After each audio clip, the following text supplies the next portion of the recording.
Ay, halina't kami inyong samahan sa pagtaas ng watawat sa pangunguna ng kagawaran ng TLE. Atin pong pag-isahin ang ating mga tinig sa pag-awit ng lupang hinirang. Mga mahal kong Soranians, ang pambansang awit ng Pilipinas. Bayang magiliw, perlas ng silanganan, alab ng puso, sa dibdib mo'y buhay. Lupang inirang, tuyan ka ng magiting, sa manlulupig, di ka pasisiil, sa dagat at bundok, sa simoy at sa langit mong bugaw, may dilagang tula at awit sa paglayang minamahal, ang kislap ng watawat mo'y tagumpay na nagniningning, ang bituin at araw niya kailan pa may di magdidilim, lupa ng araw ng buwan, at ipagsinta, buhay langit sa piling mo. Aming ligaya na pag may mga api, ang mamatay ng dahil sa'yo. Panunumpa sa watawat ng Pilipinas. Ako ay Pilipino, buong katapatang nanunumpa sa watawat ng Pilipinas at sa bansang kanyang sinasagisag na may dangal, katarungan at kalayaan. Na pinakikilos ng sambayan ng makadiyos, makakalikasan, makatao, at makabansa. Panatang makabayan. Iniibig ko ang Pilipinas, aking lupang sinilangan. Tahanan ng aking lahi, kinukupkup ako at tinutulungan, maging malakas, masipag at marangal, dahil mahal ko ang Pilipinas. Diringgin ko ang payo ng aking magulang, susundin ko ang tuntunin ng paaralan, tutuparin ko ang tungkulin ng mamamayang makabayan. Naglilingkod, nag-aaral, at nagdarasal ng buong katapatan. Iaalay ko ang aking buhay, pangarap at pagsisikap sa bansang Pilipinas.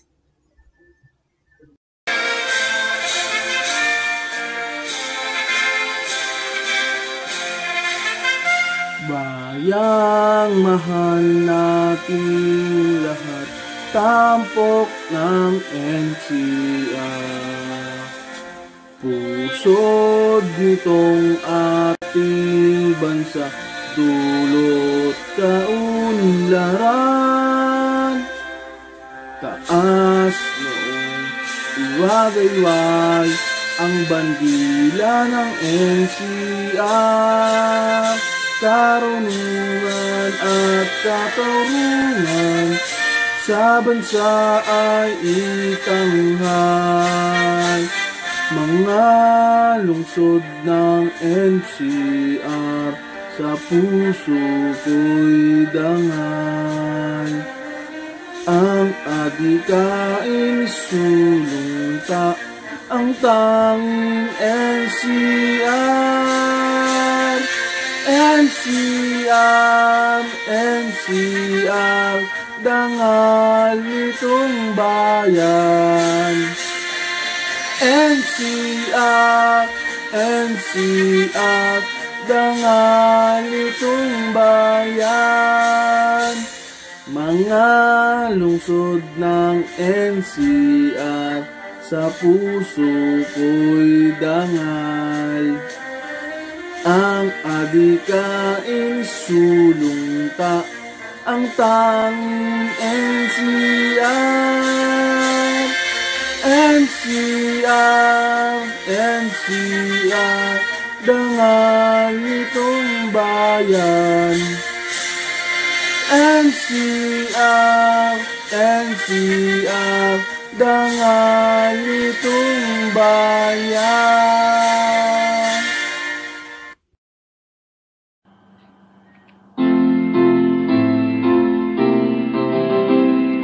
Lungsod Quezon, aming mahal, araw mo ay saganang tunay, sa amin ang alap mo'y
patuloy ang pag-aaral ngayong pandemya.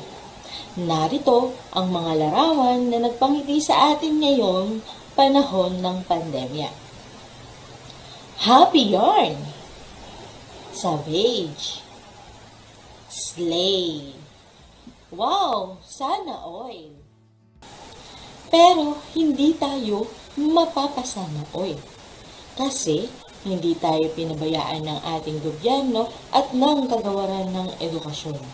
Katunayan, isa tayo sa mga nakatanggap ng libreng pahiram na tablet. At sa natanggap natin ito ay mapapasabi na lang tayo ng salamat, Lodi Cakes.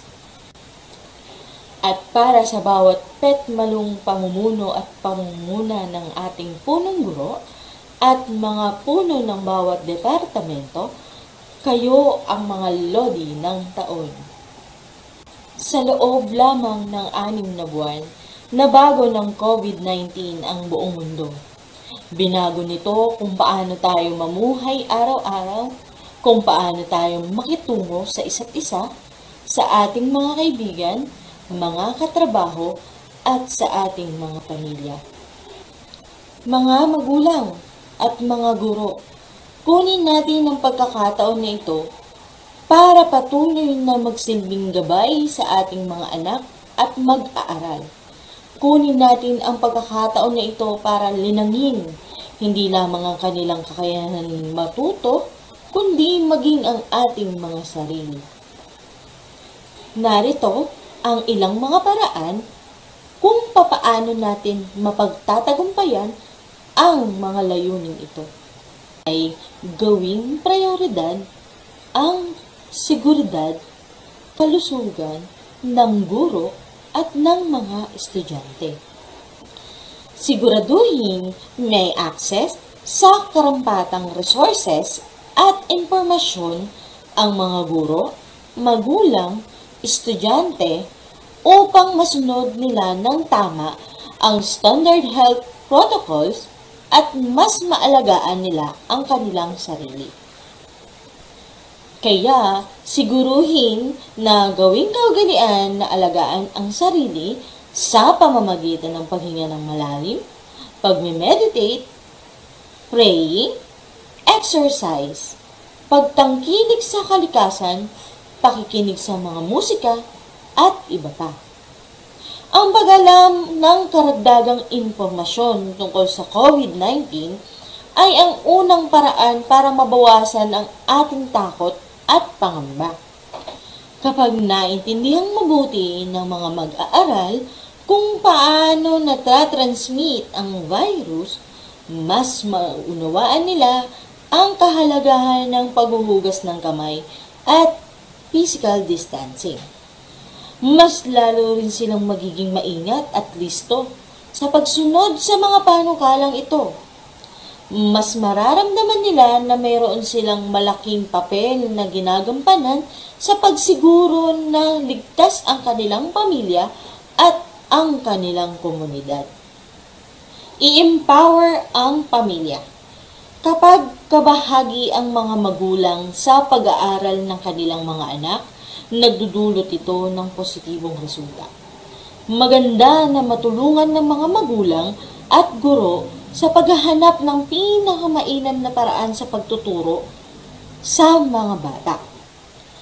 Dapat maintindihan ng mga guro at magulang ang iba't ibang function ng teknolohiya at kung papaano ito magagamit sa mas produktibong paraan para mapadali ang pag-aaral ng mga estudyante.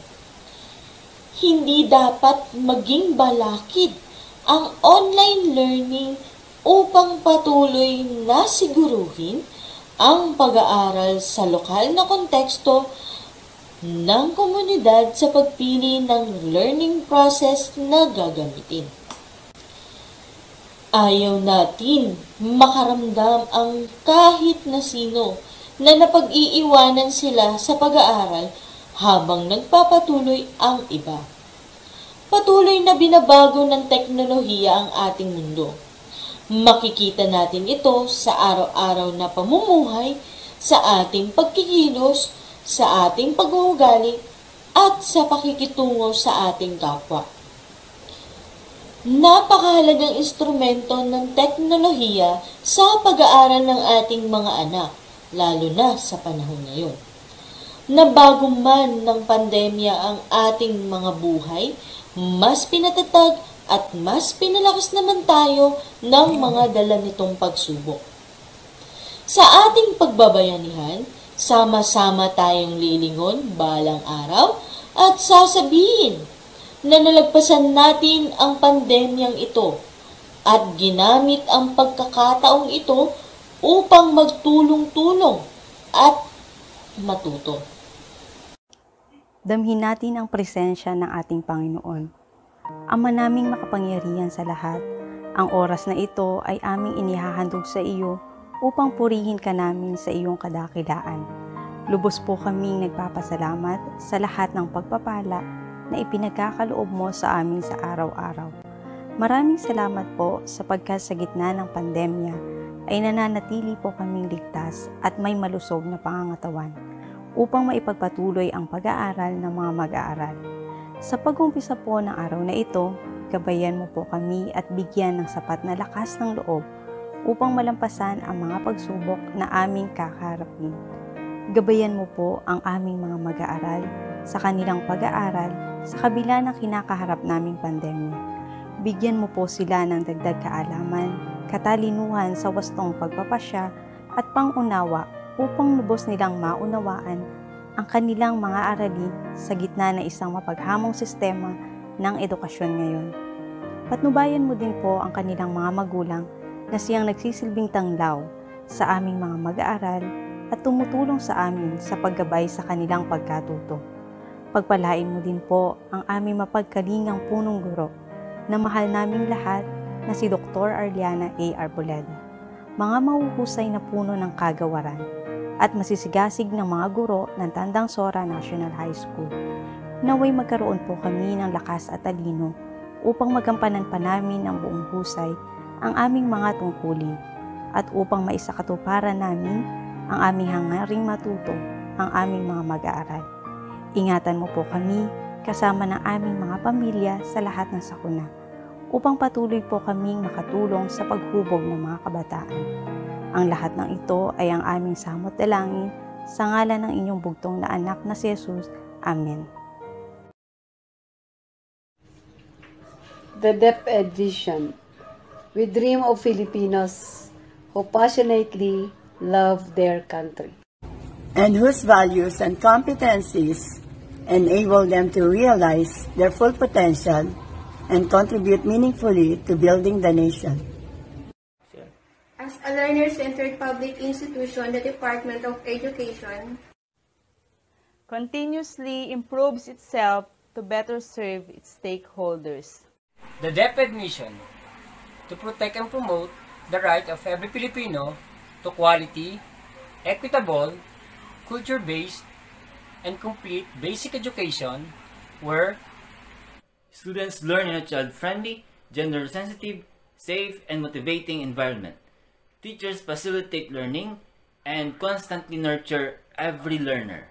Administrators and staffs, as stewards of the institution, ensure an enabling and supportive environment for effective learning to happen. Family, community, and other stakeholders are actively engaged and share responsibility for developing lifelong learners. Core values: maka-Diyos, makatao, makakalikasan, makabansa.